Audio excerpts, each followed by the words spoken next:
Tonight's class for People's School is continuing discussing the book by Gus Hall called Karl Marx, Speaking for Our Times, and that was done in 1983.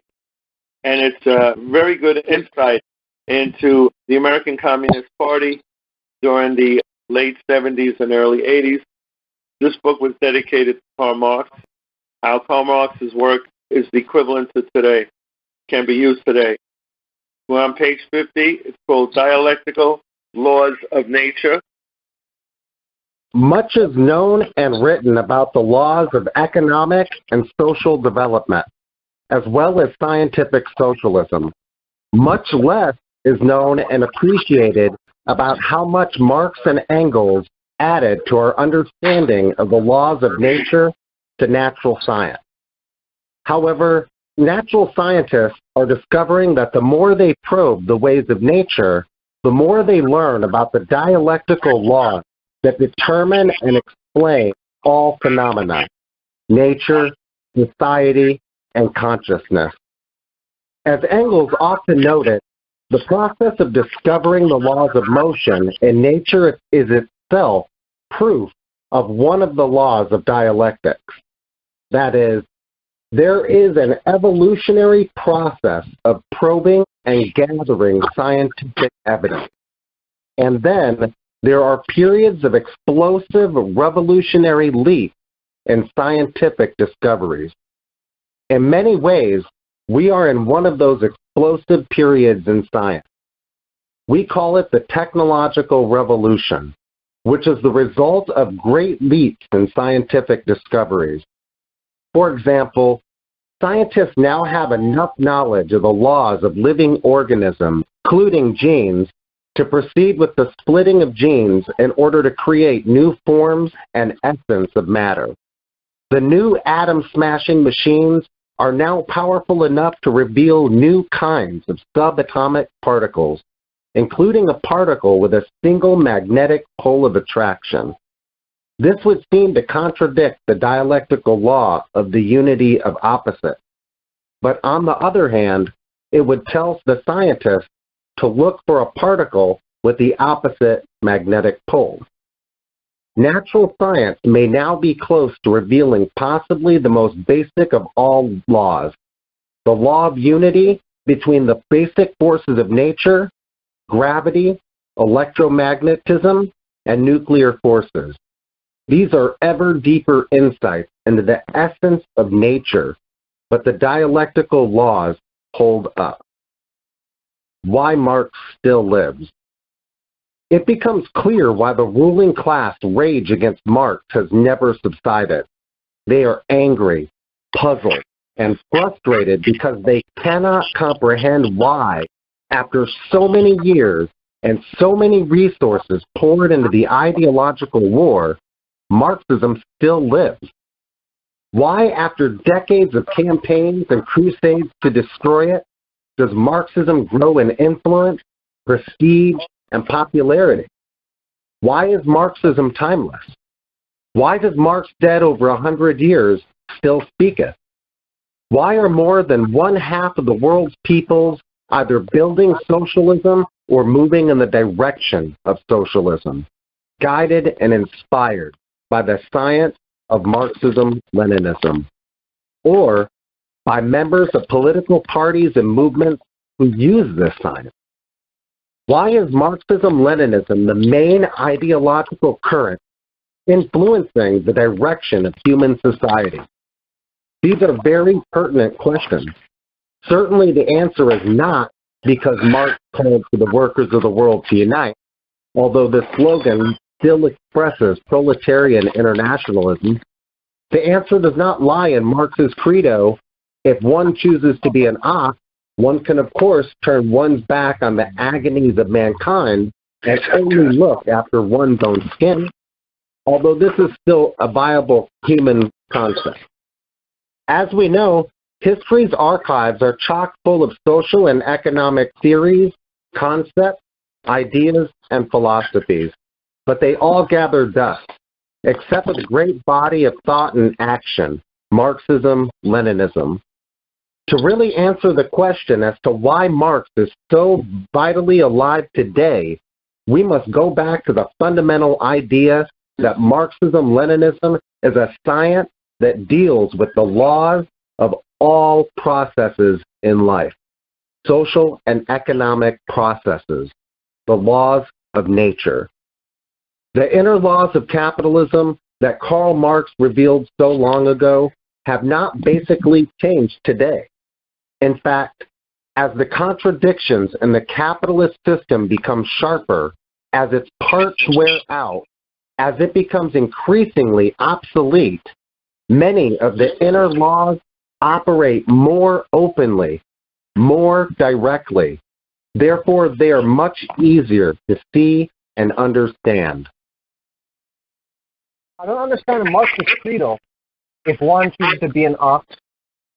Basically, what he's saying is that if one has the choice to turn one's back on the miseries, the tragedies that mankind goes through, or he can decide to do something about it, or the person can choose just to take care of themselves and say, the hell with everybody else.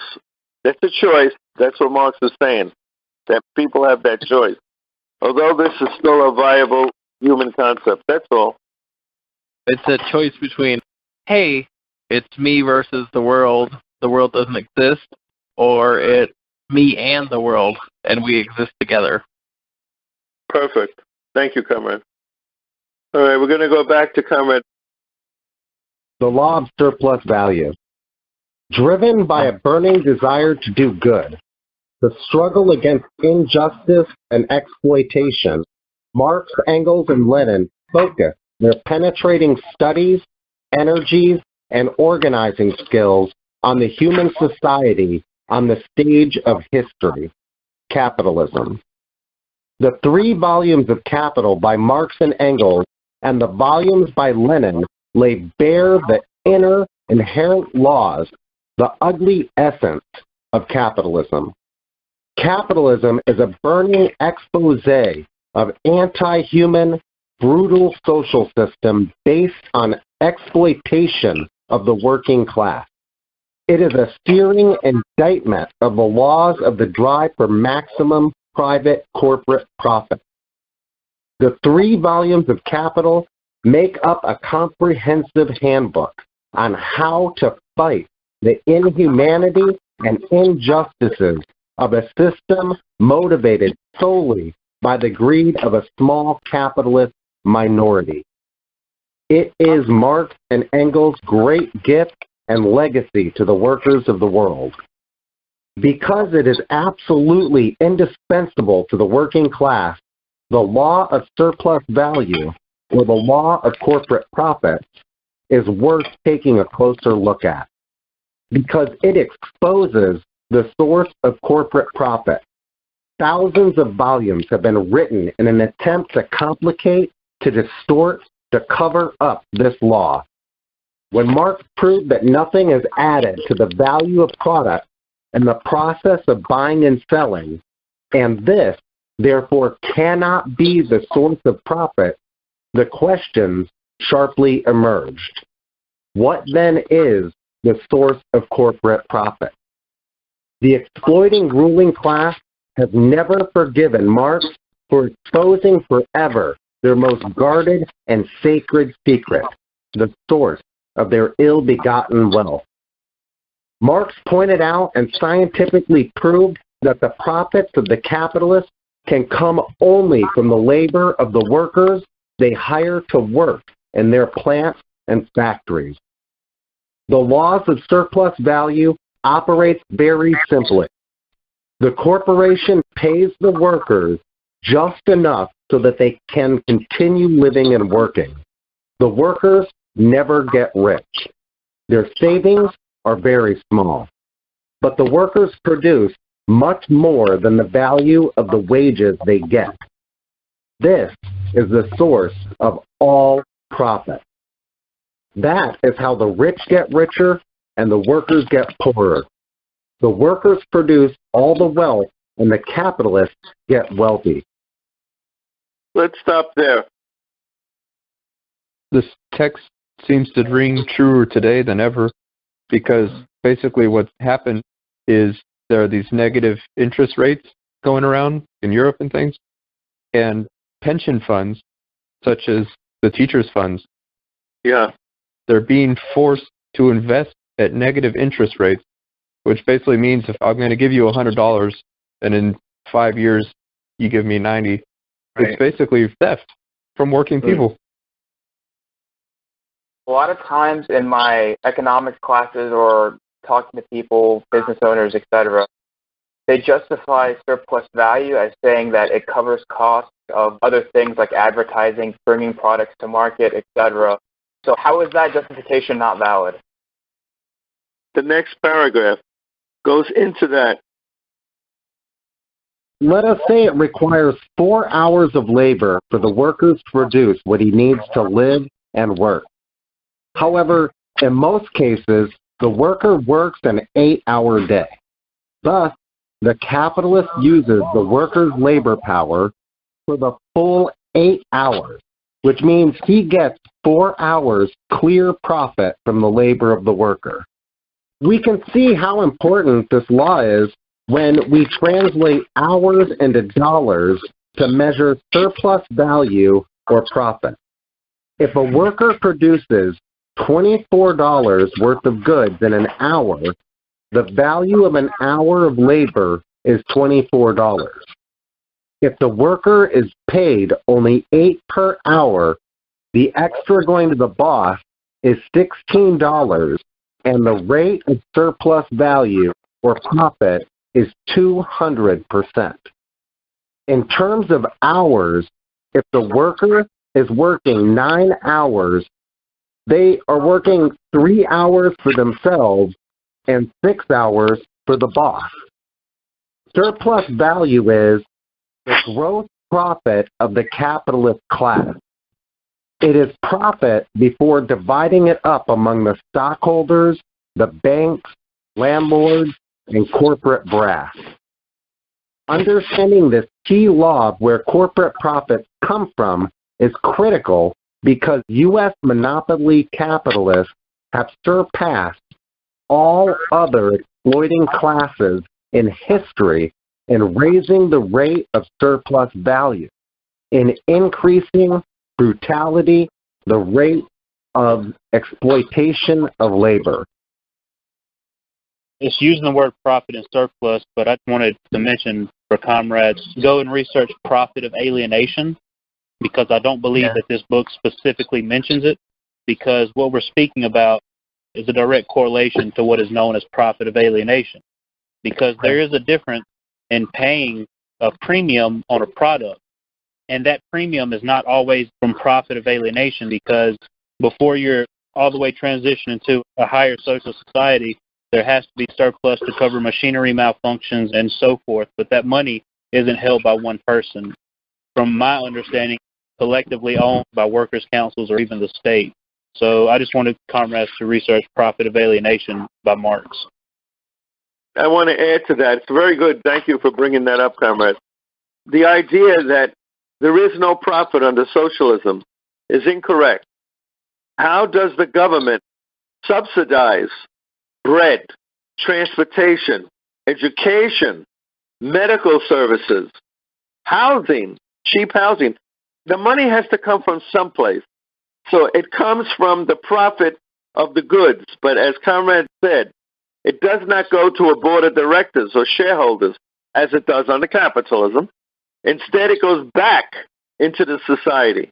And whether it's Cuba, whether it was East Germany, the Soviet Union, even many parts of the Chinese economy, the reason why they're able to have low prices and they're able to have a safety net for the masses of people, even in China today, is because it goes back into the economy.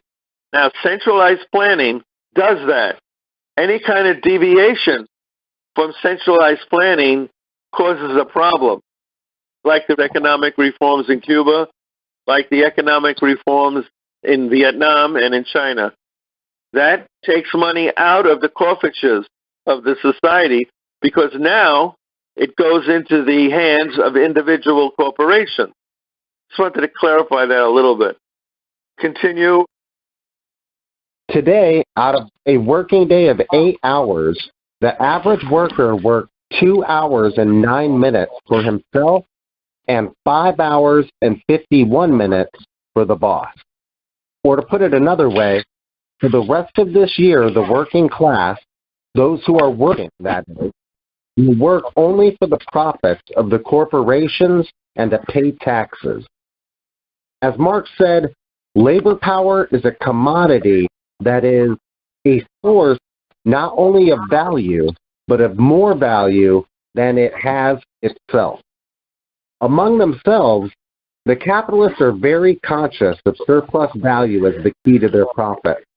In fact, this is emphasized in the publicity material put out to lure industries to their areas. For example, New York State boasts New York's manufacturing workers produce $4.25 in value over every dollar they get in wages. In other words, 4 times more than the wages they are paid. The state which beats New York is Texas, with $5 in value over every dollar of wages, for a surplus value of 400%. And to uncover super exploitation, super profit from racism, and add by Puerto Rico boasts, in Puerto Rico, the value over and above each dollar of production payroll averages $5.58, compared with the U.S. average of $3.72. Your payroll dollars are 50% more productive in Puerto Rico than the total U.S. average. End quote. The soaring rate of surplus value in the U.S. and in the countries U.S. imperialism is plundering is the basic cause of declining real wages, declining living standards of the masses of U.S. workers, as well as workers laboring under the heel of U.S. imperialism. They are living proof of the correctness of Marx's statement of the irreconcilability of the interests of capital and labor, and the law that profit rises in the same degree in which wages fall. It falls in the same degree in which wages rise. Any questions so far? The time that Gus Hall wrote that book was 83, and so within 30 years or so, the rate of exploitation has doubled. So that now, a boss, when Gus wrote that book, a worker would have to work 4 hours, and the boss would have to pay a worker for 4 hours before he began to realize his profit. Now, a worker only has to work 2 hours, and the boss begins to realize his profit. So that after you work in a job 2 hours, the rest belongs to the boss. That's right. Thank you. That's a good point. Thank you, comrade. So, in other words, as capitalism marches on, things are not getting better for the working class. They're getting worse. Thank you. As you saw in this morning's New York Times, March 19, 1983, the great promise of high tech is going down the drain of surplus value, profit, i.e., high tech and high profits at a wage of 50 cents an hour in Taiwan, Malaysia, and South Korea. For every new 3,000 high-tech jobs, 50,000 other jobs are lost. All the bourgeois arguments that capital and labor are one big happy family, that what's good for GM is good for America, that labor and capital form a natural partnership based on class cooperation, are so much cover-up for the truth that Marx uncovered 130 years ago. In uncovering the law of surplus value, Marx also helped to reveal the law of class struggle between the capitalists and the workers, which gives the ultimate lie to all class collaboration concepts. The ultimate truth inherent and these laws made it possible for Marx and Engels to develop the theory of scientific socialism. They proved that far from being utopian or a fantasy, socialism is the natural outcome of the development of capitalist society. They showed that as capitalism develops, it digs its own grave. They brought to light the epoch-making role of the working class and drew the logical conclusion that the road to the new society lies in overthrowing capitalism. Any questions? It's only tangential, but we were listening to Howard Zinn this morning, and he said something about economics that's so obvious that I'd never thought of it before.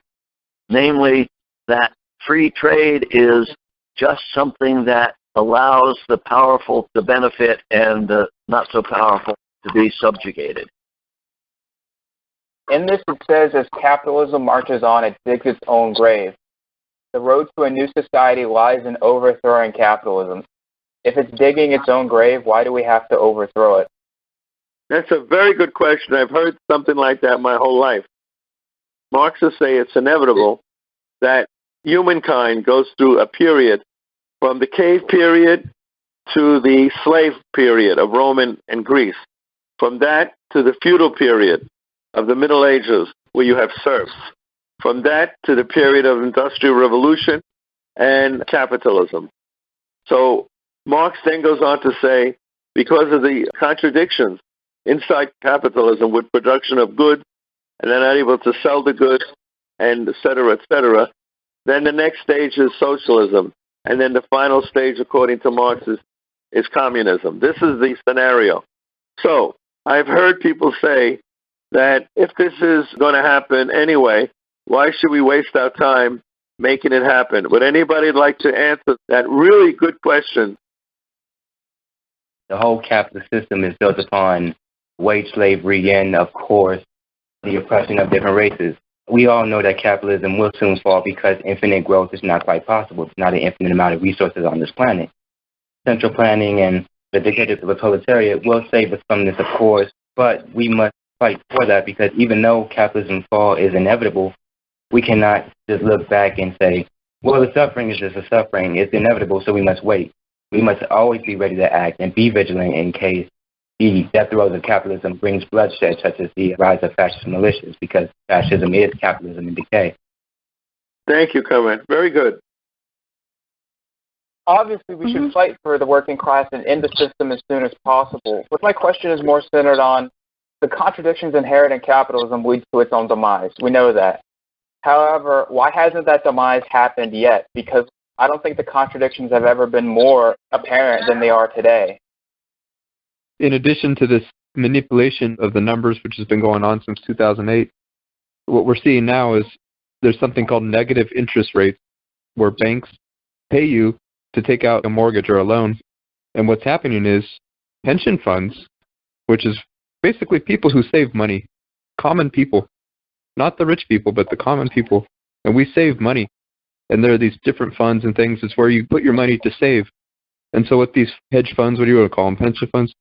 They're being forced by the banks and the governments to invest at these negative rates, where you're going to give $100 today and receive $90 in 5 years.